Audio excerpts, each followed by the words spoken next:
தமிழ் நண்பர்களுக்கு வணக்கம். இன்னைக்கு இந்த வீடியோவில் hotel style sambar mini idli எப்படி செய்யறதுன்னு பார்க்கலாம். இது செய்யறதுக்கு தேவையான பொருட்கள் 100 கிராம் துவரம்பருப்பை குக்கரில் 5 சவுண்டு வச்சு வேக வச்சு நான் எடுத்து வச்சுருக்கேன். கூடவே ஒரு 15 சின்ன வெங்காயம் தோல் உரித்து இப்படி எடுத்துக்கோங்க. ஒரு பெரிய வெங்காயம் நீளமாக கட் பண்ணிக்கோங்க. ஒரு கேரட் இந்த மாதிரி கட் பண்ணிக்கோங்க. 10 பீன்ஸ் இந்த மாதிரி கட் பண்ணிக்கோங்க. ஒரு தக்காளி சின்ன சின்ன பீஸாக கட் பண்ணிக்கோங்க. 2 முருங்கைக்காய் இந்த மாதிரி கட் பண்ணிக்கோங்க. முருங்கைக்காய் இல்லைன்னா பரவாயில்ல, விட்டுடலாம்.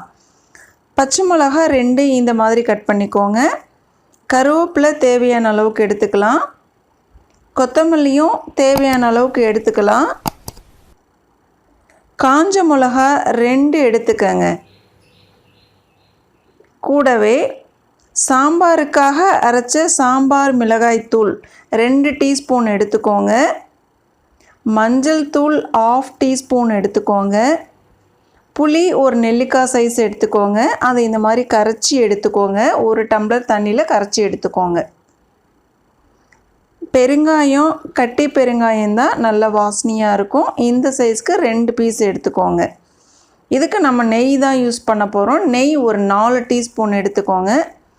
தாளிக்கிறதுக்கு தேவையான அளவுக்கு கடுகு எடுத்துக்கோங்க.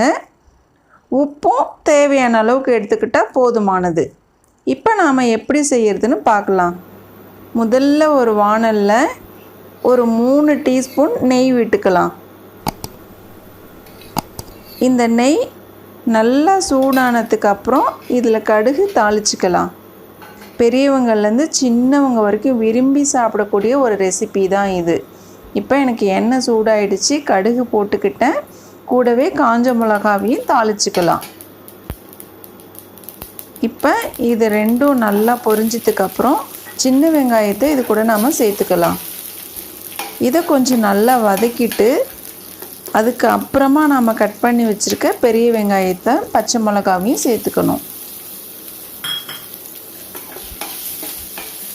இப்போ இந்த வெங்காயத்தையும் மிளகாவையும் நல்லா வதக்கினதுக்கு அப்புறமா நம்ம கட் பண்ணி வச்சுருக்க காயெல்லாம் ஒன்று ஒன்றா சேர்த்துக்கலாம். இதில் எல்லா வெஜிடபிள்ஸும் இருக்கிறதுனால உடம்புக்கு ரொம்ப நல்லது. இப்போ வெங்காயம் வதங்கிடுச்சு. இப்போ நம்ம கேரட்டை இது கூட சேர்த்துக்கலாம்.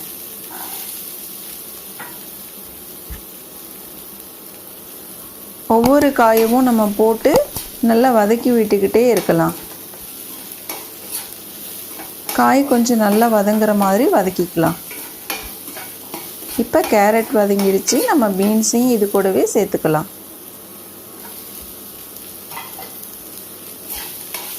கொஞ்சம் அகலமான பாத்திரம் வச்சுக்கிட்டோன்னா காய் வதக்கிறதுக்கு நல்ல வசதியாக இருக்கும். இப்போ இந்த காயெல்லாம் வதங்கினதுக்கப்புறம் நாம் கட் பண்ணி வச்சுருக்க தக்காளியை சேர்த்துக்கலாம். உருளைக்கிழங்கு வேணாலும் போட்டுக்கலாம். இப்போ தக்காளியும் சேர்த்து நல்லா வதக்கிக்கலாம். எப்போவுமே காய் வதக்கும் போது தக்காளியை கடைசியாக போட்டுக்கிட்டால் நல்லாயிருக்கும். இப்போ இந்த காயை நல்லா வதக்கிட்டோம். காய் கொஞ்சம் நல்லா சுருண்டு வந்துடுச்சு. இப்போ நாம் கரைச்சி வச்சுருக்க புளி தண்ணியை இதில் விட்டுக்கலாம்.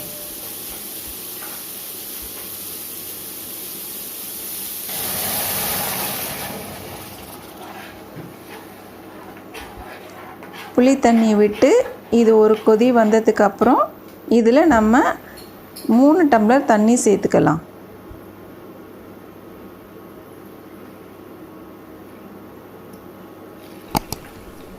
புளி தண்ணி 1 டம்ளர், அதுக்கப்புறம் வெறும் தண்ணி 3 டம்ளர், மொத்தம் 4 டம்ளர் தண்ணி இதில் இருக்கணும். அப்போ தான் காய் வேகிறதுக்கு சரியாக இருக்கும். இப்போ நம்ம தண்ணி விட்டுட்டோம். இந்த சாம்பார் கொஞ்சம் கொதி வரட்டும்.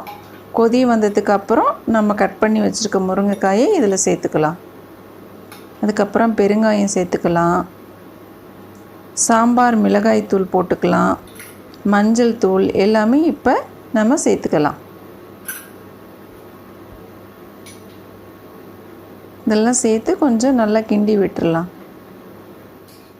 இந்த சாம்பார் ஒரு 10 நிமிஷம் கொதித்ததுக்கப்புறம் நாம் எடுத்து வச்சுருக்க வேக வச்ச பருப்பை இது கூட சேர்க்குறோம். காய் வெந்ததுக்கு அப்புறம் தான் பருப்பை நம்ம சேர்க்கணும். பருப்பை சேர்த்து நல்லா கிண்டி விட்டுக்கலாம்.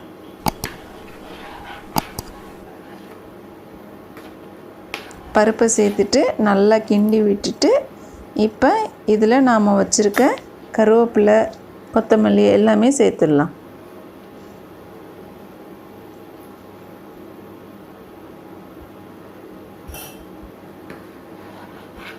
கூடவே உப்பையும் சேர்த்துடலாம்.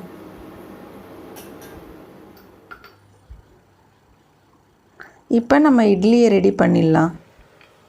ஒரு மினி இட்லி தட்டில் கொஞ்சம் நல்லெண்ணெய் தடவிக்கிட்டு இட்லி மாவை இதில் விட்டுறலாம்.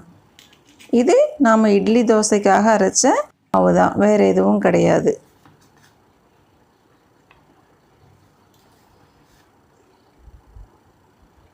இப்போ இந்த இட்லியை ஊற்றிட்டோம். இதை நம்ம இட்லி பானையில் வச்சு வேக வச்சு எடுத்துக்கலாம்.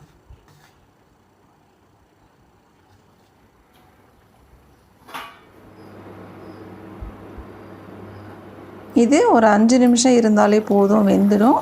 இப்போ சாம்பார் ரெடி ஆயிடுச்சு. இந்த சாம்பார் கொஞ்சம் தண்ணியாக இருக்கும் போதே நம்ம எடுத்துடலாம், அப்போ தான் இட்லிக்கு நல்லாயிருக்கும். இப்போ வேறு பாத்திரத்துக்கு மாற்றிட்டேன். இப்போ இட்லியும் ரெடி ஆயிடுச்சு. இட்லியும் நாம் இப்போ எடுத்துடலாம். இந்த மாதிரி ஒரு ஸ்பூன் வச்சு எடுத்துடலாம். சாம்பார் கொஞ்சம் தண்ணியாக இருக்கும் பொழுது நம்ம இந்த இட்லியை போட்டோன்னா இந்த இட்லி அந்த சாம்பாரில் இருக்க தண்ணியெல்லாம் நல்லா இழுத்துக்கிட்டு ஊறி இருக்கும்.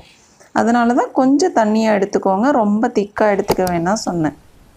இப்போ இட்லி ரெடி ஆயிடுச்சு. இப்போ இந்த இட்லியை நம்ம அந்த சாம்பாருக்கு மாற்றிடலாம். சாம்பார் சூடாக இருக்கும் பொழுதே இந்த இட்லியை போட்டால் தான் இட்லி சாம்பாரில் இருக்க தண்ணியை நல்லா இழுத்துக்கும்.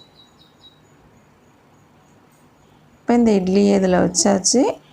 இது மேலே கொஞ்சம் கொஞ்சமாக சாம்பார் எடுத்து விட்டுறலாம். இட்லியை அந்த சாம்பாருக்குள்ளே வச்சு நம்ம விட்டோன்னா தான் நல்லா ஊறி இருக்கும். இது ஒரு 5 நிமிஷம் கழித்து நம்ம சாப்பிட்டோன்னா இட்லி நல்லா ஊறி ரொம்ப சுவையாக இருக்கும். தேவைப்பட்டால் இது மேலே நம்ம நெய் விட்டு சாப்பிடலாம்.